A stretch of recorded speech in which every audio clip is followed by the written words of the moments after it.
All right, thanks a lot, everybody. I'm just going to run you through Orecorop, its people and its projects. Take that all as read. Or basically focused on a Nyanzaga gold project in Tanzania where we've identified a high-grade resource that is amenable to both open pit and underground mining. Produce around about 213,000 ounces a year over a 12-year mine life. We're currently in the middle of a DFS. There's been a few challenges in Tanzania recently. We'll talk to those as we go through and are pushing on with the permitting. And that just south in Mauritania, we've got an interesting nickel, copper, cobalt story starting to evolve, a strong cash position, excellent board, and actively seeking new business opportunities. Board and management essentially drawn out of Equinox Resources and also Mantra, long African veterans, over 30 years in the industry. Also got a good shareholder base, 16 million in cash and a tight capital structure. Tanzania, as those of you may be aware, there was a lot of challenges last year, a lot of new legislation, a lot of vitriol.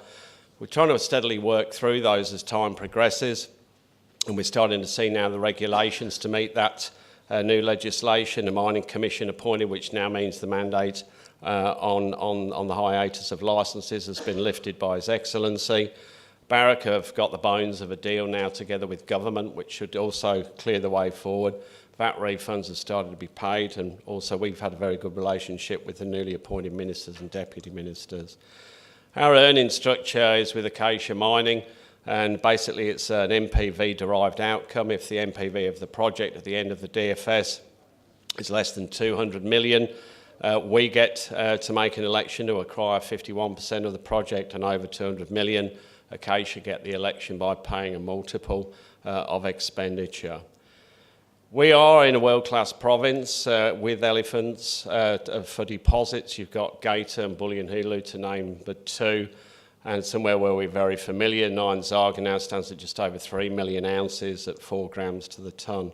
That's also married with fantastic regional infrastructure, roads, water from the lake, power, and also good skilled labour that's developed over the past 20 years. When we inherited the project, it had always been assessed as a large-scale bulk tonnage operation. It was essentially 100 million tonnes at a bit over a gram. The brief to the geologists was lift grade, reduce tonnes, but preserve ounces. So this wasn't just a movement of the lower cut. The deposit also is quite unique. It's all in one spot. It's not your West African string of pearls over 10 or 20 deposits. And we've basically got an extensive drill hole database, probably around about 100 million I would envisage has been spent on this. There's over 2,000 drill holes in the deposit. This is where it sits against its peers. Notice this is measured and indicated. 88% of that resource quoted for Nyanzaga is in measured and indicated, and you can see there against its peers, it stands well out on its own. The metric then for ounces per vertical metre goes up to around about 11,000, which is where we tend to exploit both an open pit and underground mining proposition. Big, thick zones of mineralisation allow us to mine with big kit in the open pit, and similarly we've got multiple loads that enable us to mine in a mechanised fashion with the underground. The pre-feasibility study gave largely compelling results. Note these don't include the legislative changes of last year, which are likely to add around about $50 an ounce to the mining and processing. We have a large open pit, around about 445 metres deep, relatively steep walls, a 1:3.7 stripping ratio. When we marry that with the underground, you'll see there that we extend the underground to roughly 800 metres vertically below surface via a decline on the side. The underground mining, 15% of the ore actually comes from development. That comes back to these stacked loads, and we use long hole open stoping as a cheap, mechanised, efficient manner for the underground. Roughly 1 million tonnes is derived from the underground, 3 million from the open pit, which takes you into a 4 million tonne per annum processing facility, which averages 213,000 ounces per annum life of mine.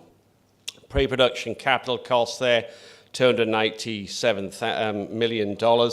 We're hoping with this and also the operating costs that during the DFS we can reduce these and refine them with a view to delivering a project once we finish the DFS. When we look at the gold production profile there against our peers, we see that Nyanzaga compares very favourably, so that the production profile is only really bettered by Fekola. In terms of the DFS, really the brief is to keep costs down. Obviously the new legislation has increased costs, we need to meet that, and we'll be sharpening our pencil all the way through that. Permitting is pushing on. We have a special mining licence application. We just managed to get our environmental certificate, which is absolutely key and pivotal to the grant of the special mining licence. We've also got a plethora of regional targets that will form further growth opportunities for the company going forward. CSR we take extremely important as an important part of our business, and we have the mighty Orecorop United football team, which as yet is undefeated in the local league. Skipping across the continent now to Mauritania, where we had a greenfield site. We pegged this ground back in 2011. We've then conducted systematic exploration initiatives which have identified a large nickel, copper, cobalt system. We've got around about 400 square kilometres. We've done a lot of work from geochemistry to geophysics, both diamond and reverse circulation drilling. We've now got sulphide mineralisation over 1 kilometre long at Anomaly 5, which is proof of concept to what we've been doing out here.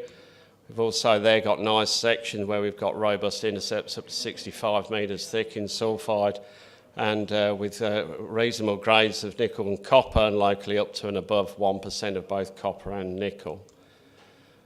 When we expanded our exploration footprint here, we've moved away to the east, where we've completed a large systematic moving loop EM survey and identified a huge anomaly at Adorsa. We've subsequently drilled that, and proof of concept again with a lot of sulphide and fortunately only anomalous nickel copper, but we are obviously in a large mineralised system with a plethora of targets yet to test. And then talking to that, we've got this garnetiferous footwall rock, which is not dissimilar to what we get at Nova Bollinger in Western Australia. So the target here for Anomaly 5 is both bulk tonnage, relatively low grade material, or also looking for higher grade feeder systems.